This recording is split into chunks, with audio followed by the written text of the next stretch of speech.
नमः शिवाय। स्वागत है आप सभी का हमारे इस प्यारे से YouTube चैनल पुराण वचन में। आज हम भगवान शिव के 11 अवतारों के बारे में बताने जा रहे हैं। 7 दुर्वासा अवतार और हनुमान के अवतार के बारे में भी बताएंगे। तो सुनते हैं भगवान शंकर के अवतारों का वर्णन। भगवान शिव के गण नंदी कहते हैं, शिव जी का पहला महाकाल नाम से प्रसिद्ध है, जो सत्पुरुषों को भोग और मोक्ष प्रदान करने वाला है।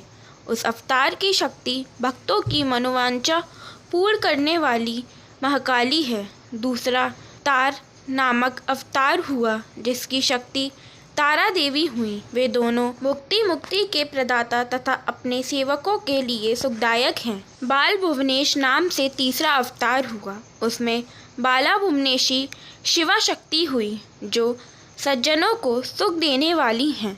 चौथा भक्तों के लिए सुखदा तथा भोग मोक्ष प्रदायक षोडशी श्री विद्या शिवा उसकी शक्ति हुई। पांचवा अवतार भैरव नाम से प्रसिद्ध हुआ, जो सर्वदा भक्तों की कामनाओं को पूर्ण करने वाला है। इस अवतार की शक्ति का नाम है भैरवी गिरजा, जो अपने उपासकों की अभिष्टदायिनी है। छठा शिवावतार छिन्न मस्तक नाम से कहा जाता है और भक्त कामप्रदा गिरिजा का नाम छिन्नमस्ता है। संपूर्ण मनोरथों के दाता शंभू का 7वां अवतार धूमवान नाम से विख्यात हुआ। उस अवतार में श्रेष्ठ उपासकों की लालसा पूर्ण करने वाली शिवा धूमवती हुई। शिव जी का 8वां सुखदायक अवतार बगलामुख है। उसकी शक्ति महान आनंददायिनी बगलामुखी नाम से विख्यात हुई। 9वां शिवावतार मतंग नाम से कहा जाता है।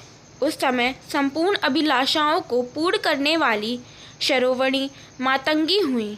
शंभू के मुक्ति रूप फल प्रदान करने वाले 10वें अवतार का नाम कमल है, जिसमें अपने भक्तों का सर्वदा पालन करने वाली गिरिजा कमला कहलाई। ये ही शिव जी की 10 अवतार हैं। ये सब के सब भक्तों तथा सत्पुरुषों के लिए सुखदायक हैं तथा भोग मोक्ष के प्रदाता हैं। जो लोग महात्मा शंकर के इन 10 अवतारों की निर्विकार भाव से सेवा करते हैं, उन्हें ये नित्य नाना प्रकार के सुख देते रहते हैं। तंत्र शास्त्र में तो यह सर्व कामप्रद बतलाया गया है।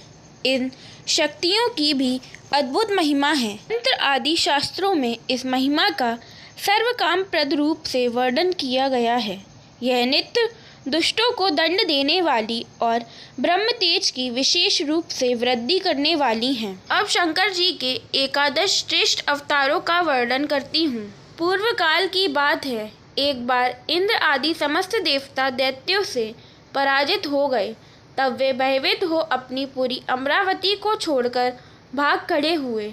यो दैत्य द्वारा अत्यंत पीड़ित हुए वे सभी देवता कश्यप जी के पास गए। वहां उन्होंने परम व्याकुलता पूर्वक हाथ जोड़ एवं मस्तक झुकाकर उनके चरणों में अभिवंदना की और उनका भली भांति स्तवन करके आदर पूर्वक अपने आने का कारण प्रकट किया तथा दैत्यों द्वारा पराजित होने से उत्पन्न हुए अपने सारे दुखों को कह सुनाया।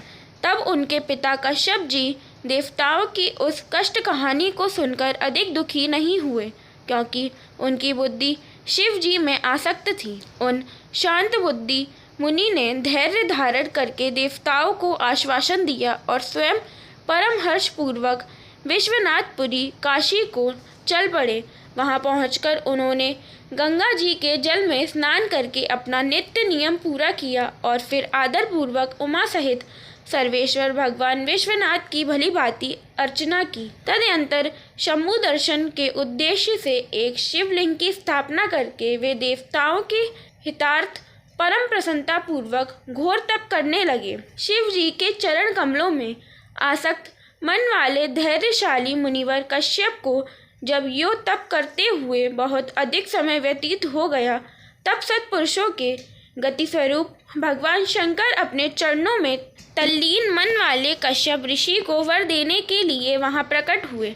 भक्त वत्सल महेश्वर परम प्रसन्न तो थे ही, अतः वे अपने भक्त मुनिवर कश्यप से बोले, वर मांगो। उन महेश्वर को देखते ही प्रसन्न बुद्धि वाले देवताओं के पिता कश्यप जी हर्षमगन हो गए और हाथ जोड़कर उनके चरणों में नमस्कार करके स्तुति करते हुए ये बोले, महेश्वर, मैं सर्वदा आपका शरणागत हूँ। स्वामिन, देवताओं के दुख का विनाश करके मेरी अभिलाषा पूर्ण कीजिए। देवेश, मैं पुत्रों के दुख से विशेष दुखी हूँ, अतः ईर्ष मुझे सुखी कीजिए, क्योंकि आप देवताओं के सहायक हैं। नाथ, महाबली दैत्यों ने देवताओं और यक्षकों को पराजित कर दिया है, इसलिए शंभु, आप मेरे पुत्र रूप से प्रकट होकर देवताओं के लिए आनंददाता बनिए। तब कश्यप जी के ऐसा कहने पर सर्वेश्वर भगवान शंकर उनसे तथेति ऐसा ही होगा यो कहकर उनके सामने वहीं अंतर्ध्यान हो गए। तब कश्यप भी महान आनंद के साथ तुरंत ही अपने स्थान लौट गए। वहां उन्होंने वह सारा वृतांत आदरपूर्वक देवताओं से कह सुनाया। तदनंतर भगवान शंकर अपना वचन सत्य करने के लिए कश्यप द्वारा सुरभि के पेट से 11वां रूप धारण करके प्रकट हुए। उस समय महान उत्सव मनाया गया, सारा जगत शिवमय हो गया। कश्यप मुनि के साथ साथ सभी देवता हर्ष विभोर हो गए। उनके नाम रखे गए कपाली, पिंगल, भीम, विरूपाक्ष, विलोहित, शास्ता, अजपाद, अहिवृंद, शंभु, चंड तथा भव। यह 11 रुद्र सुरभि के पुत्र कहलाते हैं। ये सुख के अवस्थान हैं तथा देवताओं की कार्य सिद्धि के लिए शिवरूप से उत्पन्न हुए। ये कश्यप नंदन वीरवर रुद्र महान बल पराक्रम संपन्न थे। इन्होंने संग्राम में देवताओं की सहायता करके दैत्य का संहार कर डाला। इन्हीं रुद्रों की कृपा से इंद्र आदि देवगण दैत्यों को जीतकर निर्भय हो गए। उनका मन स्वस्थ हो गया और वे अपना अपना राज्य कार्य संभालने लगे। अब भी शिव स्वरूपधारी वे सभी महारुद्र देवताओं की रक्षा के लिए सदा स्वर्ग में विराजमान रहते हैं। फिर शंकर जी का एक अवतार दुर्वासा मुनि के रूप में प्रकट हुआ। प्रेम पूर्वक श्रवण करो। अनुसुईया के पति ब्रह्मवेत्ता तपस्वी अत्रि ने ब्रह्मा जी के निर्देश अनुसार पत्नी सहित ऋषिकुल पर्वत पर जाकर पुत्र कामना से घोर तप किया। उनके तप से प्रसन्न होकर ब्रह्मा, विष्णु और महेश्वर तीनों उनके आश्रम पर गए।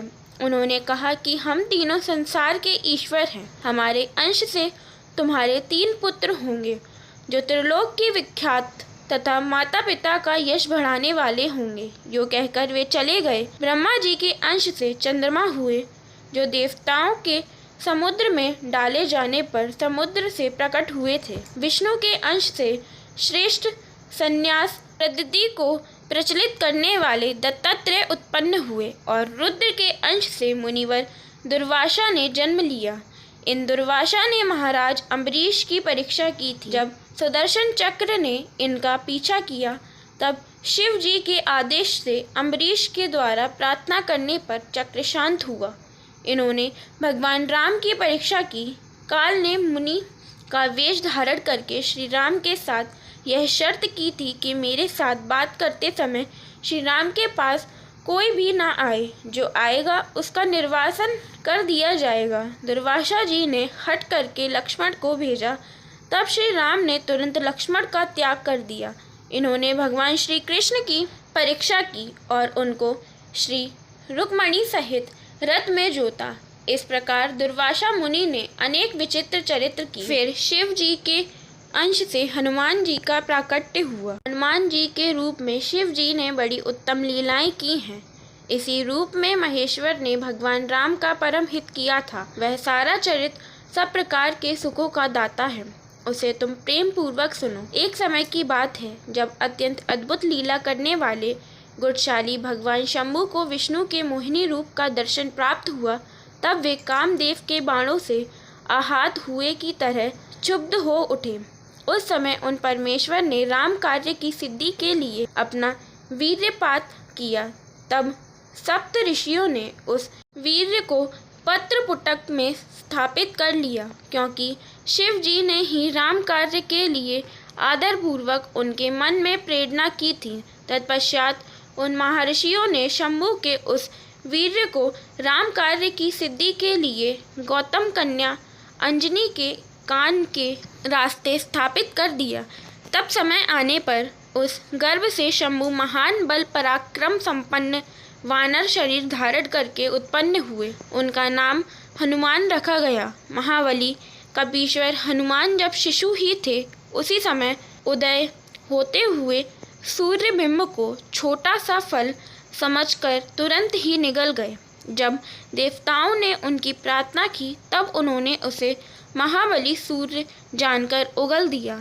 तब देव ऋषियों ने उन्हें शिव का अवतार माना और बहुत सा वरदान दिया। तदनंतर हनुमान अत्यंत हर्षित होकर अपनी माता के पास गए और उन्होंने यह सारा वृतांत आदर पूर्वक कह सुनाया। फिर माता की आज्ञा से धीर वीर कपि हनुमान ने नित्य सूर्य के निकट जाकर उनसे अनायास ही सारी विद्याएं सीख ली। तदनंतर रुद्र के अंशभूत कपिश्रेष्ठ हनुमान सूर्य की आज्ञा से सूर्यांश से उत्पन्न हुए सुग्रीव के पास चले गए। इसके लिए उन्हें अपनी माता से भी अनुज्ञा मिल चुकी थी।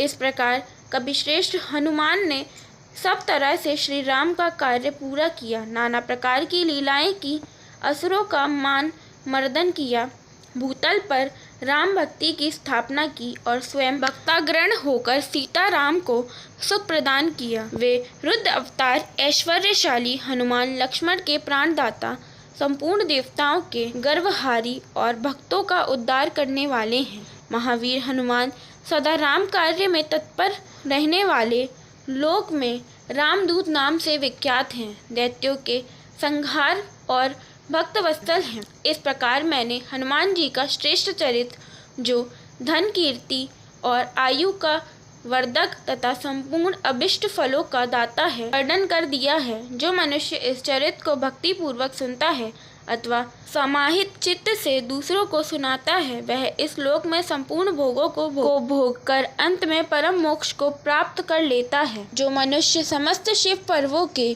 अवसर पर इस परम पावन कथा का भक्ति पूर्वक पाठ करता है, वह शिव जी का परम प्यारा हो जाता है। अर्थात इस अव्याख्यान का पाठ करने से ब्राह्मण के ब्रह्म तेज की वृद्धि होती है। जो इस कथा का श्रवण करता है, उस पर भगवान शंकर के साथ साथ हनुमान जी की कृपा भी प्राप्त होती है। बोलिए भगवान शिव की जय, पवन पुत्र हनुमान की जय।